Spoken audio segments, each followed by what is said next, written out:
Amriteshwari Namaha. A warm welcome to each one of you joining us today. Let's begin with a prayer. ध्यायाधवरावकुण्ठनवते तेजोमयीष्टिके स्निग्धात्माङ्कविलोकिनी भगवते मन्दस्मितश्रीमुखी वात्सल्यामृतवर्षिणी सुमधुरं सङ्कीर्तनालापिनी श्यामाङ्गे मधुसिक्तसूक्ष्मम् अमृतानन्दात्मिका ईश्वरी ॐ देवेश्वरी नमः ॐ देवेश्वरी नमः ॐ देवेश्वरी नमः. Once again, welcome all of you for this enlightening session titled Bhaktirasamritam, the nectar of Bhakti Rasa. This session is a humble offering to the timeless spirit of devotion, Bhakti, which has flowed through the hearts of the great saints and devotees of Tamil Nadu. Today, we'll journey through the lives of the most revered devotees from the Vaishnava and Shaiva traditions, whose unwavering devotion continues to inspire spiritual seekers across generations. It's my honor to have with us today Dr. Balakrishnan Shankar sir, who will be guiding us through this beautiful exploration of Bhakti Rasa. Sir has been an integral part of Amrita Vishwavidyapeetham since 2006 and currently serves as the Dean of the School of Engineering at Amritapuri campus. He also heads the Department of Mechanical Engineering and is the director of the Center for Flexible Electronics and Advanced Materials. Sir has earned his PhD in Material Science and Engineering from the University of Texas at Austin. With 7 years of experience at Applied Materials, California, and over 70 research publications to his name, he is widely respected in the global material science community. But beyond his academic brilliance, Balasar is also known for his deep-rooted spiritual insight and reverence for the Bhakti tradition, which he'll be sharing with us today. And let me also say, he is a great storyteller. Without a further ado, let us immerse ourselves in the nectar of devotion. And I invite Dr. Balakrishnan Shankar sir to take us on this divine journey through the sacred lives of Tamil Nadu's greatest devotees. Over to you, sir. Thank you, Sayujya. Thank you very much. Thank you to Shivananji also for having set this up. And this Bhaktirasamritam series where we want to discuss stories of saints of India, of great sages of India over the years. And being a Tamilian, I was asked to focus on Tamil saints. In the first couple of episodes, we looked at Andal, the Vaishnavite saint, and then we looked at Abhirami Bhattar, the great devotee, the Divine Mother. Today we will be talking about a child prodigy, perhaps the greatest influence on the revival of the Bhakti movement in South India almost 2000 years ago. We are talking about Jnanasambandar. As you know, Tamil Nadu is famous for its 63 Nayanmars, who were Saivite saints, and 108 Alvars, who were Vaishnavite saints. And apart from that, it is full of a lot of sages and saints and siddhas who who established Bhakti, yoga, and the philosophy in India and in South India over the ages. So this is about a child prodigy. When I talk about a child prodigy, I'll have to mention Amma too. Our Guru, Srimata Amritanandamayi Amma, she's also a child prodigy. At the age of 3 or 4, she started writing songs on the divine. We are going to talk about another child prodigy. He was perhaps the greatest influence on the rise of Shaivism, one of the greatest. Actually, there was a time. It was a time around 7th century AD. Okay, so that is around 1,700 years ago, 2,000 years ago. Jainism and Buddhism had spread. Now, when I say Jainism and Buddhism, I'm not talking against any religion, but there was a time when people went into rituals and practices and mantras, and they kind of missed the essence, which often happens. You'll always see in the tradition that very often the external ritual or the external mantra is given more importance than the internal meaning, and the essence is lost. But this, so to correct that trend and to re-establish the correct idea of God not as an external entity but as consciousness within us and as love, the essence of God is love. Many great sages have worked through the ages, starting from all the way from Vyasa downward to today's Amma. So famous among that in Shaiva Siddhantam, there is a very famous book called Tirumurai. It's a set of 12 chapters or 12 books actually. And the first 4 books consist of Tevaram, which is the songs of 4 great saints, Appar, Sundarar, Manikavachakar and Jnanasambandar. And then there are 63 saints, and then there was other songs of other saints, works of other saints are included in that. And then finally, there is a book which describes the life of all these saints. That is called Periya Puranam, and that is also included in this. In the middle, there is a very beautiful book called Tirumandiram. Let me start with Tirumandiram, with a sloka from Tirumandiram, where Tirumular writes about Shiva or God. He says in Tirumandiram, he sums up what is God. I'm not going to tell you a lot of Tamil. I don't know if how many of you know Tamil. I am also not a Tamil expert, but I will tell you just 2 or 3 nice verses before we start the story. During the story. So there is a very famous Tirumandiram sloka or verse or hymn, part in Tamil. It says, Anbum Sivamum Yerendenbar Arivilar, Anbe Sivamavada Arum Arigilar, Anbe Sivamai Arum Arindapin, Anbe Sivamai Amarndirandari. Means people don't know that love alone is God. Anbe Sivam, Anbum Sivamum Yerendenbar Arivilar. So people, ignorant, think that love and God are different. Anbe Sivamavada Yarum Arigilar. People do not understand that love itself is God. Anbe Sivamai Arum Arindapin. Once they understand that love is God, then they themselves, Anbe Sivamai Amarndirandare, they understand. When they understand that what they call Shiva, the supreme auspiciousness is supreme love, they become embodiments of love, like our modern Amma. So this idea that God is that Lord Shiva, example, who is the father of all, Asutoshi, who is supposed to be the most merciful, can be approached through love, not just through Vedic mantras or rituals, or not just through specific external rites, but he has to be approached through love. That is the emphasis of Shaiva Siddhantam, of course. And also the fact that he is consciousness in all beings, and that our true nature is that Shiva, that we are the Atma, not this body, mind, or intellect. That also comes in Vedanta and in Shaiva Siddhantam. So let's come to the story. So the 4 great saints I told you, among the 63 Nayanmars, the 4 great saints are Appar, Sundarar, Manikavachakar, and Jnanasambandar. Now, some of them were contemporaries. So I'll tell you the story of Jnanasambandar. He was a child. He lived just a brief 16 years on this earth. And he was a divine child, a prodigy.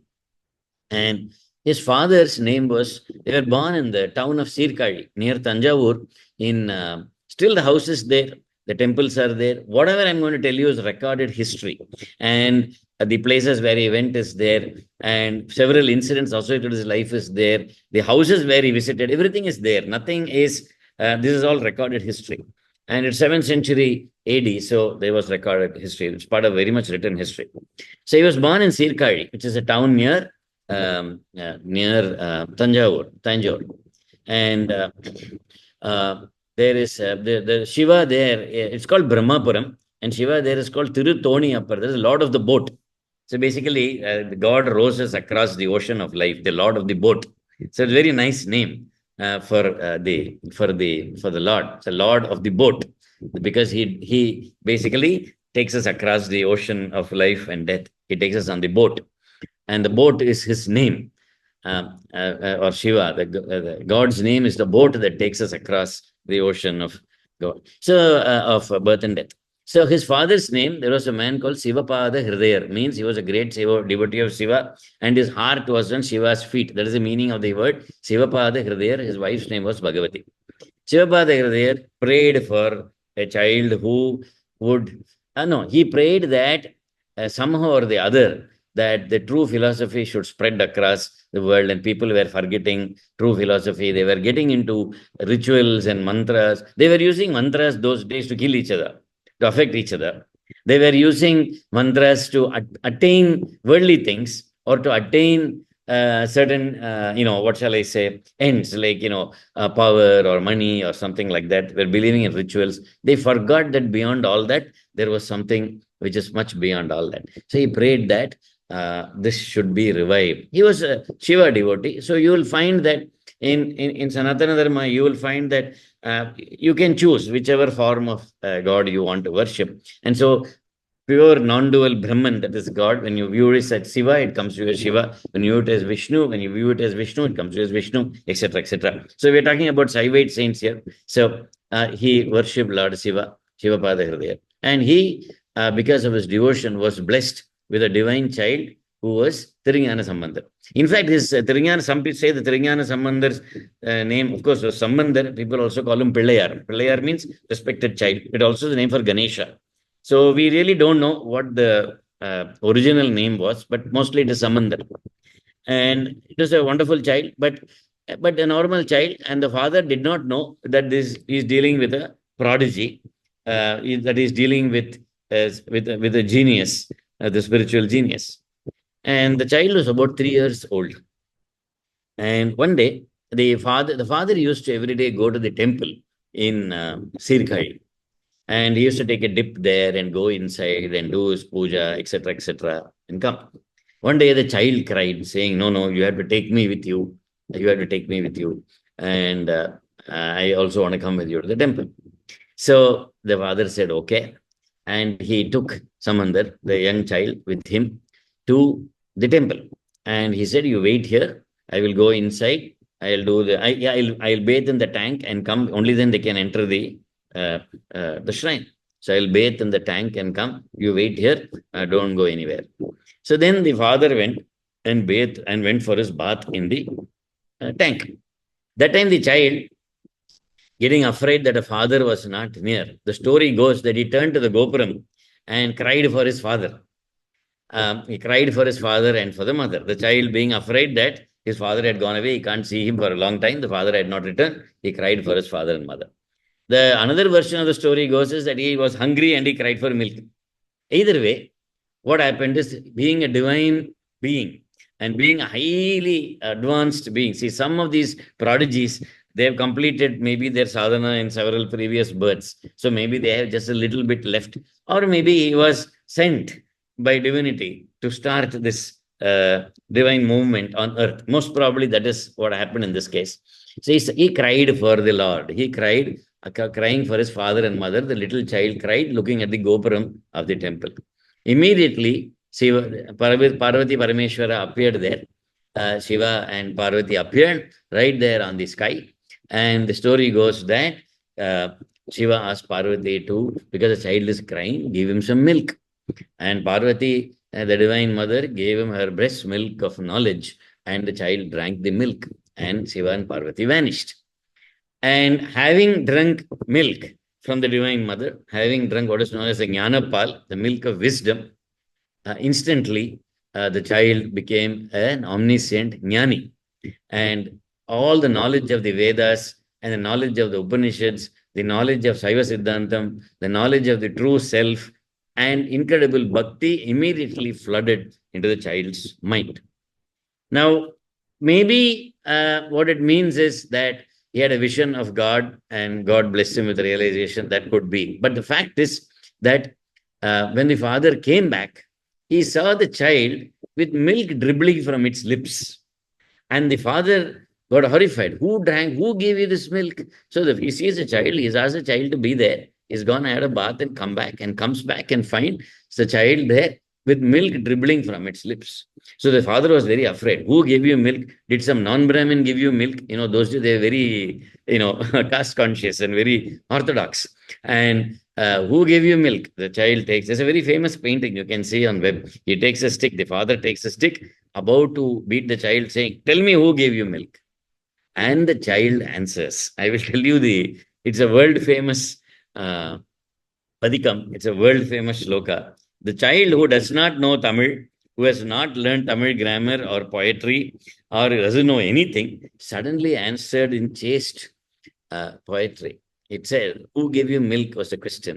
The child answered, "Todudaya Seviyan Vidayeri, Tuven Madisodi, Kadudala Sudalai Podi Pusi, Yen Ullam Kavar Kalvan." What does that mean? Todudaya Seviyan, the one with earrings in his ears. Vidayeri, seated on the bull, Vidayeri. Tuven Madisodi, with the moon on his head. Todudaya Seviyan Vidayeri, Tuven Madisodi, Kadudala Sudalai Podipusi, Yen Ullam Kavar Kalvan. That is the Lord seated on the bull with the moon on his head and with earrings. And Tuven Madisodi, Kadudala Sudalai Podipusi, and with the vibhuti, with the ashes all over him. He gave me milk. And the father was shocked. Because the father was just stunned. You can imagine if a 3-year-old child suddenly starts talking to you in chaste Tamil or chaste Sanskrit or something like that. Seviyan Vidayeri is a very, very famous Padikam. Todudaya Seviyan Vidayeri, Tuven Madisudi, Kadudala Sudalai Podipu, Kadudaya Sudalai Podipusi, and Ullam Kavar Kalvan. That's the final line. In the stealer of my heart, seated on the bull, wearing the ashes from the cemetery, and with the moon on his head and with earrings, he gave me milk. Okay, that the Padikam doesn't end there. It says, "Todudaya Seviyan Vidayeri, Tuven Madisudi, Kadudala Sudalai Podipusi, En Ullam Kavar Kalvan, Yedudaya Malaran Munainal Panindeta." Okay, he who was worshipped by Brahma in the ancient times, Yedudaya Malaran Munainal Panindeta, Vidudaya Brahma Purameviya Pemma Never Nendro, and the Lord of the temple right here. That Sirkari temple is called Brahmapuram. So the Lord of Brahmapuram, who was worshipped by Brahma in the ancient days, because that temple is supposed to be where Lord Brahma worshipped, so it's called Brahmapuram. The Lord of Brahmapuram was worshipped by Brahma in the ancient days, seated on the bull, with earrings on his ears, with the moon on his head, covered with white ashes, and the stealer of my heart gave me milk. And you can imagine the father's shock. The father was just stunned. And his child was babbling. The child doesn't know how to talk. And he's coming back and finding milk dribbling, and the child is composing fantastic songs. And the father fell at the child's feet. And the villagers gathered, and they were stunned at the transformation of the child from an ordinary Sambandar. So after that, he was called Jnanasambandar, that is, Sambandar who had attained knowledge, who had attained true wisdom. And then the child took Jnanasambandar, we will now call him Jnanasambandar, took the father inside the temple, where he had a vision of Lord Shiva. The father could not see Lord Shiva, but the child could see, and he described the entire scene to the father. And instantly, the father and the mother, then they came back and they brought him back home. The mother was stunned. The villagers were stunned. The child started writing poems on God without anybody teaching anything in chaste Tamil. Even today, his poems are some of the most beautiful poems, most meaningful. Some of them are very simple. Some of them are complicated, but generally, they are not too complicated, but are generally very simple and very beautiful poems. He has actually written more than 16,000 poems, is what they say. But unfortunately, only about 3,000 or 4,000 are available. Like 384 hymns, which contains around 4,000 verses, are available. A lot of them is lost. But they were highly profound. So now, interestingly, I want to fast forward to our 20th century. Amma did the same thing. When she was 3 years old, she started writing songs on Krishna. Her parents did not understand, the village did not understand. But unfortunately, Amma's story, Amma faced a lot of opposition. Being in Kali Yuga and in the present, nobody even understood her. They thought she was mad and everybody was against her. And they did not support her at all in the childhood. But contrary to that, Jnanasambandar was born in a more innocent time, and where I think the world was not yet this corrupt. And so the villagers and everybody supported Jnanasambandar. They really praised him. They did not abuse him or anything like that. On the contrary, they were just stunned. Then the Lord told Jnanasambandar so to come to various temples and sing. So the little child, the father carried the child. So God used to come to his dream and say, come to this temple, go to that temple, come here, do this, do that. So the father used to carry the child, and the father took him to the next temple where Lord Shiva had come and said, come and see me there and sing there. So and then the child was, and Jnanasambandar was a little baby. He was a 3-year-old, 4-year-old baby, right? And he was, composing songs, and he was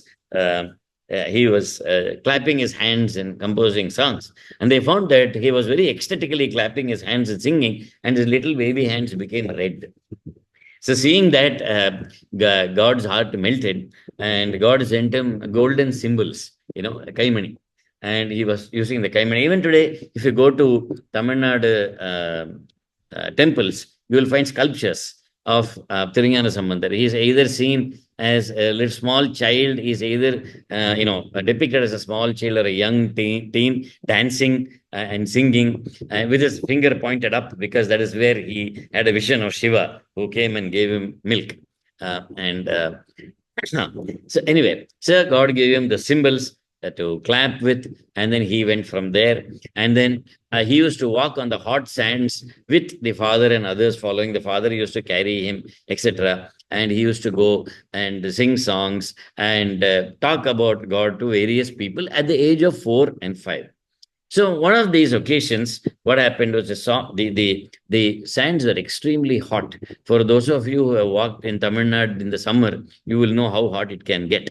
And so what happened? So God came in the dream, Shiva came in the dream of one of his devotees, saying, tomorrow morning you open this temple door, and I have kept a pearl palanquin for him. You carry him in the palanquin and don't make him walk on the hot sand. So lo and behold, the next day when they opened the temple, there was a palanquin, Muttu Pallaka, there was a palanquin of pearls. And so henceforth, the baby was carried in the palanquin, the child was carried in the palanquin, and they used to go to different places and sing songs. Now, whether these stories, what effect they had, I do not know how much we need to take these stories seriously. I personally think they are absolutely true, but the effect that they had on society, his songs and society, is profound.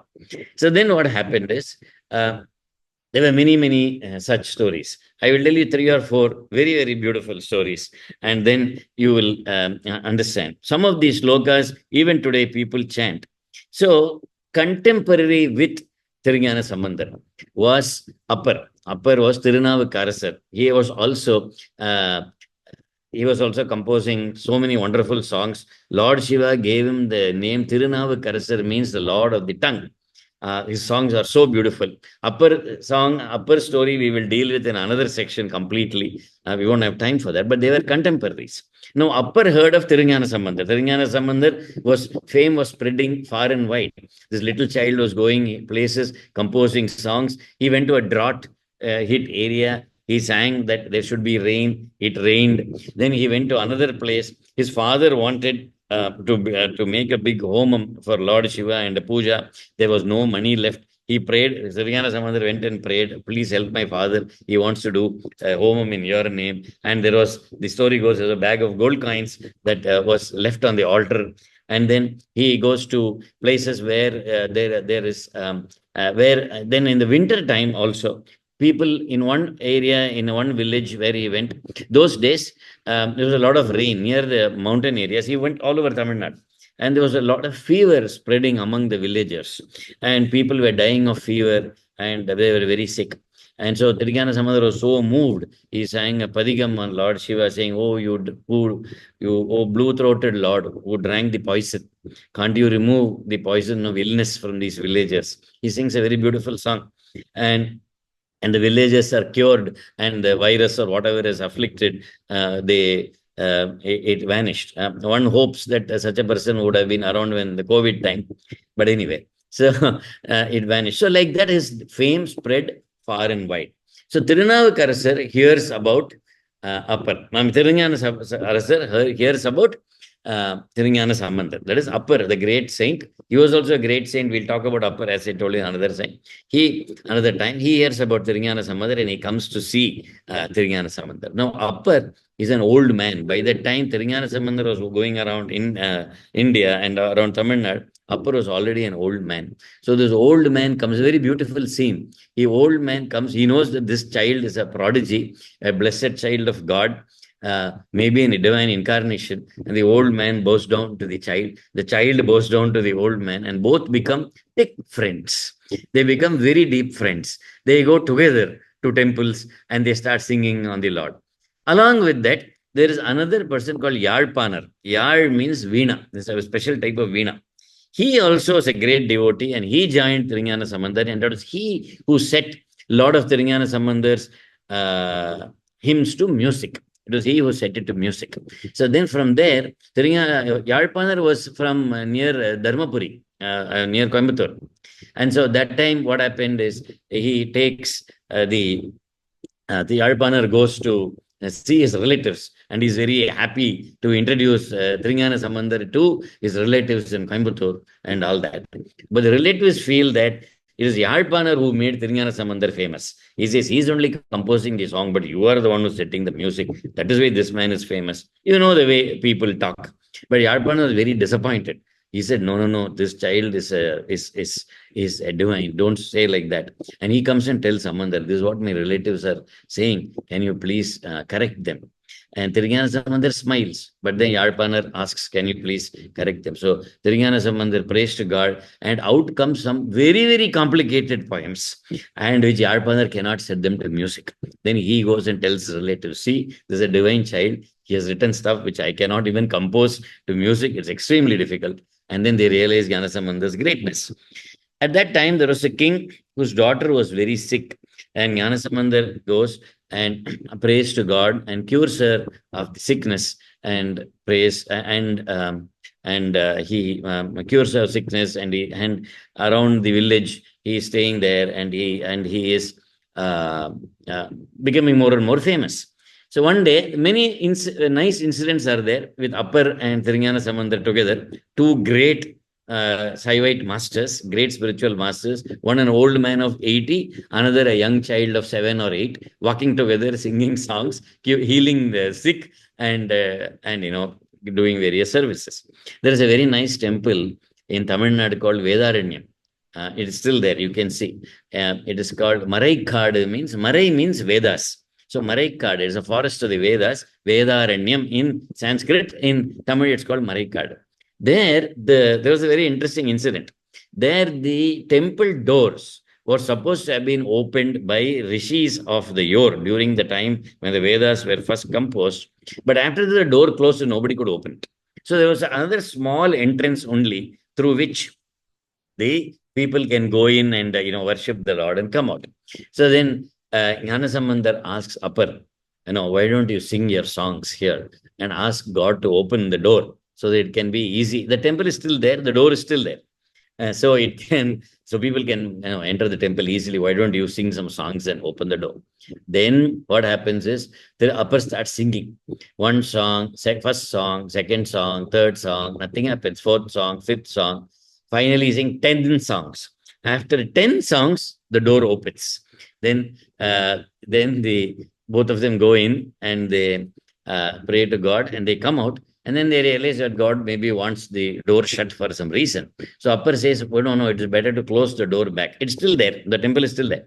Better to close the door back. So why don't you sing a song and I will close it. So then what happens is Samandar sings a song. The moment he sings the first song, the door closes. Then Appar tells Samandar, see, God loves you so much. He waited 10 songs. I had to sing 10 songs before the door opened. But you sang only one song and the door closed. Then Samandar said, no, that is not the reason. Your singing is so beautiful that God wants to keep hearing more and more of it. So that is why he made you sing 10 songs before it opened. So extremely humble saints who praise each other. At that time, there was Now we'll come to an interesting part of the story. Madurai. Madurai, there was a king called Kun Pandyan. He was a hunchback. He had a hunch. His wife was called, I forget her name, I think Mangayar Karasi. Yeah. She was a Shiva devotee. She was a devotee of God. But the king had gone into this mantra rituals mode. He was a Jain. And they were at that time, once again, I want to repeat, there is nothing wrong with these religions. What is wrong is when people misinterpret them and they stick to the external, what shall I say, the customs or the mantras, but they forget the essence. So that is the problem. So, and many times there's where the doctrines are false. They misinterpret, especially in some religions, you can misinterpret it as saying that it is atheistic religion. Now, I don't know, scholars may debate with me. They say, for example, Buddha was an atheist. Some people say Buddha never talked about God.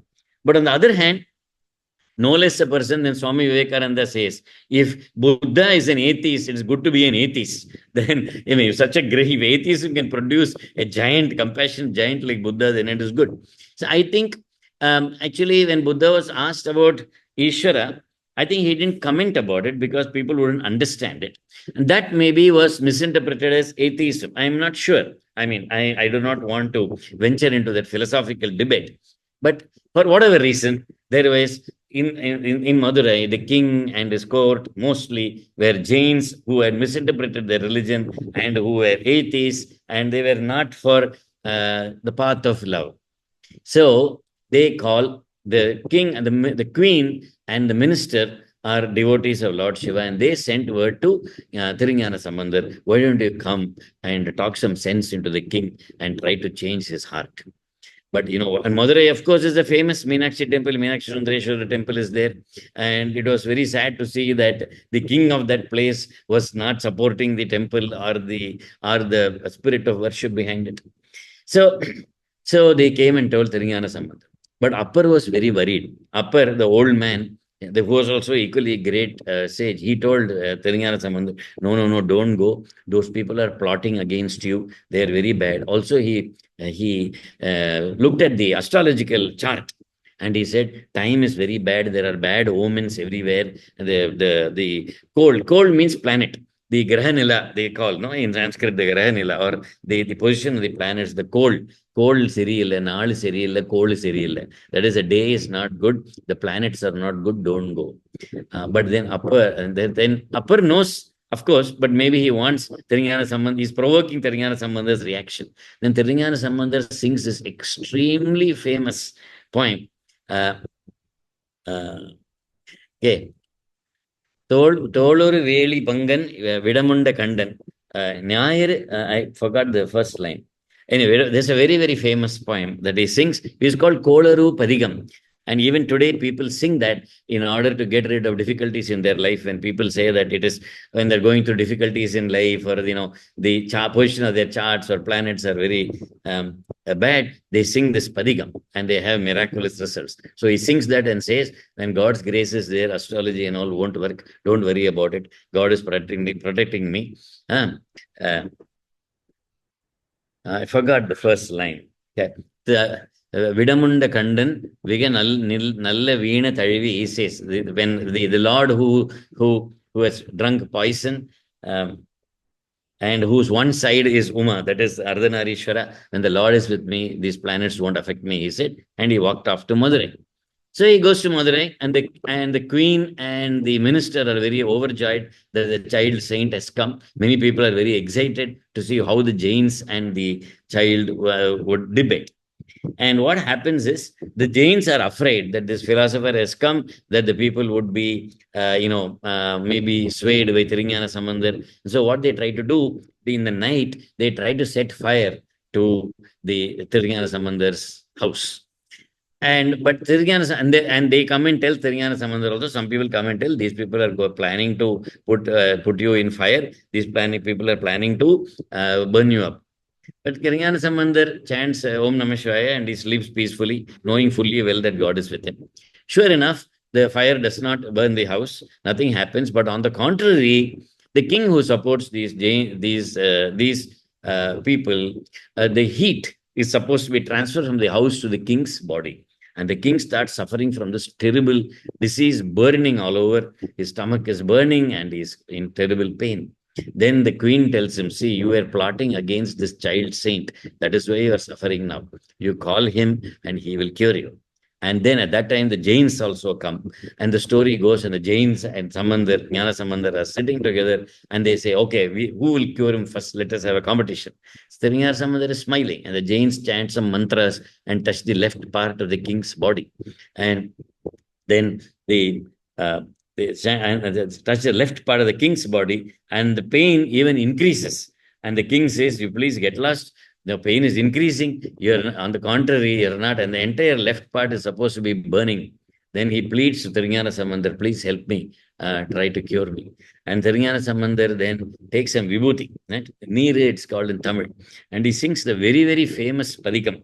Mandiramavadu Neeru, வானவர் மேலது நீரு, சுந்தரமாவது நீரு, துதிக்கப்படுவது நீரு, தந்திரமாவது நீரு, சமயத்தில் உள்ளது நீரு, சென்னுனர் வாயுமை பங்கன் Alavai means Madurai, திருவாலயான் திருநீரு. மந்திரமாவது நீரு, வானவர் மேலது நீரு means the vibhuti is worshipped, is a mantra, it is the cure, and the devas wear it, and it is the Lord of the Madurai is his Tiruniru, and he takes a Tiruniru, it's called Tiruniru Padikam. And just like the Koluru Padikam, this is called Tiruniru Padikam. And so he applies the Tiruniru on the right part of the king's body, and the king's right part stops burning. So the king has a very, it seems the story goes, the king has a very peculiar situation. His left part is burning and the right part is cool.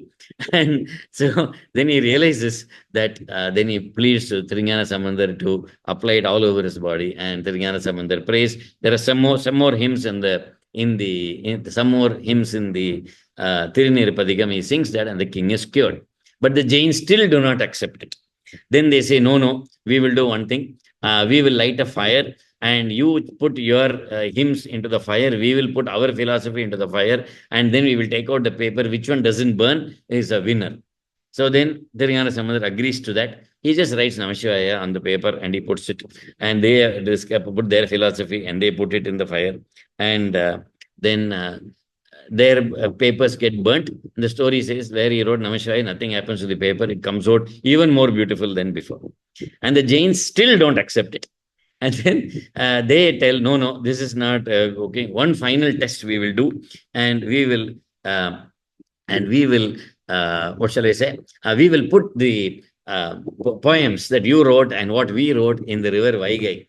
I'm happy that they had only this kind of discussion, and they didn't go around killing each other, saying like some people do today, if you don't belong to my religion, I will kill you. I think this this tendency has been there for quite some time. But they had a discussion. We will put this in the river and see. And the competition was which one flows upstream. The river Vaigai is flowing downstream. Whichever flows upstream is the correct one.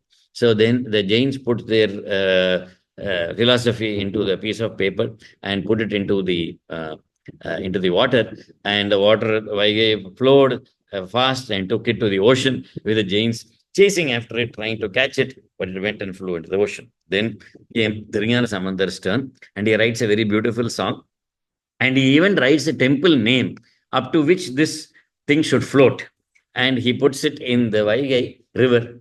And the story goes that the story goes that the poem, the paper, floats upstream and goes to that particular temple upstream. The temple is still there today.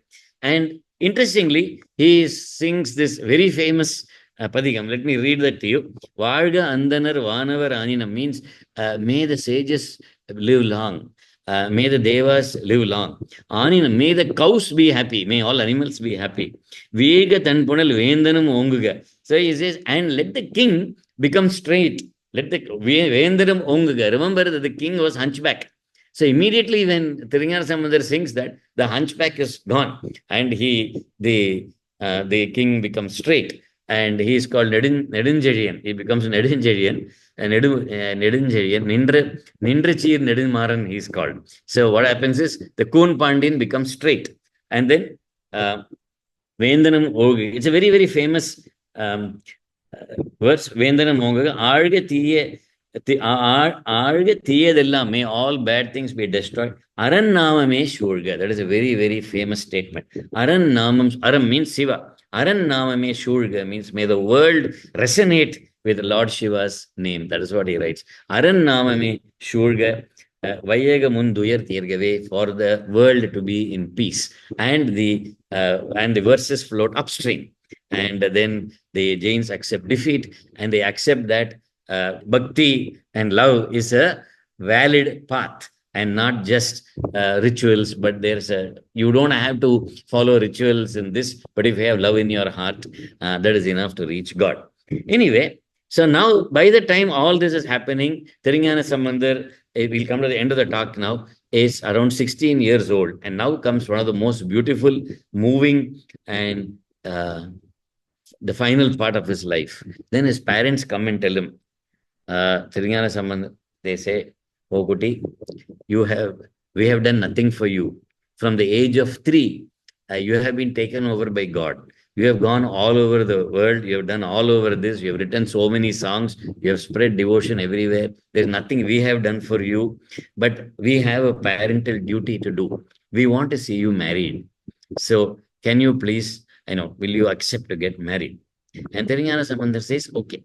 Meanwhile, you must understand that Jnanasambandar has many devotees. There is one Appudi Adigalar, whose guru is Appar. There is one person called Murugar. There is another person, Nambi Andar Nambi. See, different devotees have come who are also great saints by themselves. They all are Jnanasambandar's devotees now. So he agrees to marry Nambi Andar's daughter and says, okay, I'll marry her. And the marriage is there. The entire village comes to the wedding. And please note this is a very important point, that temple is still there. It's near Tirunallar. They say it is Tirunallar. There is a famous Shani temple now. That is what they say. I don't know if it is Tirunallar, another Nallar. I'm not sure which town that is, but the temple is still there. So he goes there and they get married. The bride with a bridal finery comes. He also does that. They get married, and then he walks around. There's a Shivalingam, and he goes around the Shivalingam, and he sings his last song. He's only 16 years old, and he sings his last song. It's an extremely moving song. It says, "Kadalagi kasindu kannir malgi, oduvar tamakku nanneri uipadu, வேதங்கள் நாங்கிலும் மெய்ப்பொருளாவது நாதன் நாமம் நமசிவாயமே." What does that mean? Is Kadalagi Kasindi Kannir Malgi is for those who pour tears of love. Kadalagi Kasindi Kannir Malgi. Oduvar Tamakka Nanneri Uipadu. For those who shed tears of love for God, it shows them the right path. It shows them. What shows them? It's coming. It shows them the Nanneri Uip. Vedangal Nangilum Meipurulavathu. And that is the core of all the Vedas. Nadan Namam Namashivayame. The Lord's name Namashivaya. That is the name that takes everybody across. That's what he sings, a beautiful thing. Vedangal Nangilam Meipurulavathu, Nadan Namam Namashivayame. When he does that, there is a brilliant light, a blazing light that comes out from the Shivalingam. And the story goes that Jnanasambandar, his newly married wife, his wife's father, Nambi Andar, his own father and mother, Shivapada Hridayar, the other disciples, Appudi Adigalar, and other disciples who came to see the wedding, not only them, everybody who came for the wedding, the drummer, the temple drummer, the cook, even the next door neighbor who came just to eat the marriage food, the whole gang, they walk into the divine light and they vanish. And this is the only recorded, interestingly, this is the only recorded instance of group liberation in history. Very rare were instances of people vanishing with their physical body. Andal vanishes in Srirangam with the physical body. Meera vanishes with the physical body in Dwaraka, merging into Krishna. Manikya Vachagar vanishes in a blazing light into Chidambaram. But this also, Jnanasambandar also vanishes into the blazing light, but the difference is he takes a whole group with him. His newly married wife, his father-in-law, his mother-in-law, his father, his mother, his disciples. So Appudi Adigalar, who came to see the wedding, also gets moksha. Along with the guru, they merge into the light. And even the temple drummer, even the musician, even the cook, even the others who come to attend the wedding. This is the only recorded instance of group liberation in history. And these are all recorded events. This is 7th century AD. And he vanishes at the young age of 16. He vanishes into the divine light with his newly married wife and everybody. And by the 16, just in this from 3 to 16, in a brief period of 13 years, he revolutionized Tamil Nadu. He composed thousands of songs.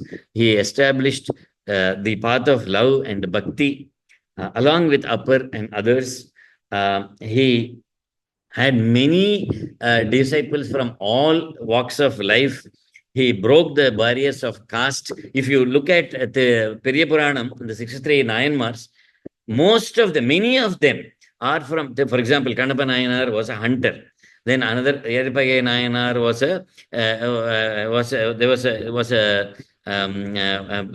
a carpenter or something like that, or was a butcher, etc., etc. You will find people from all walks of life attaining salvation through the path of love.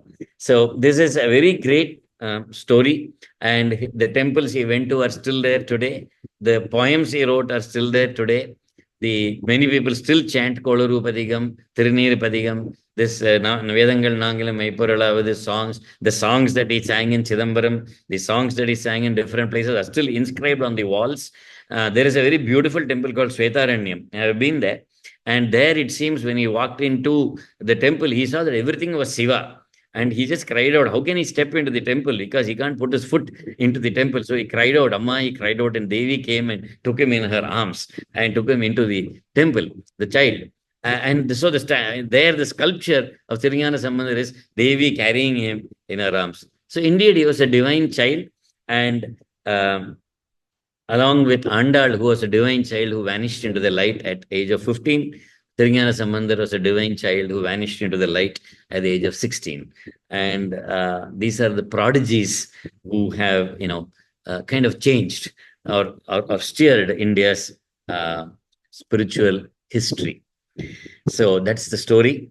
And there are so many songs. I'm not an expert in Tamil.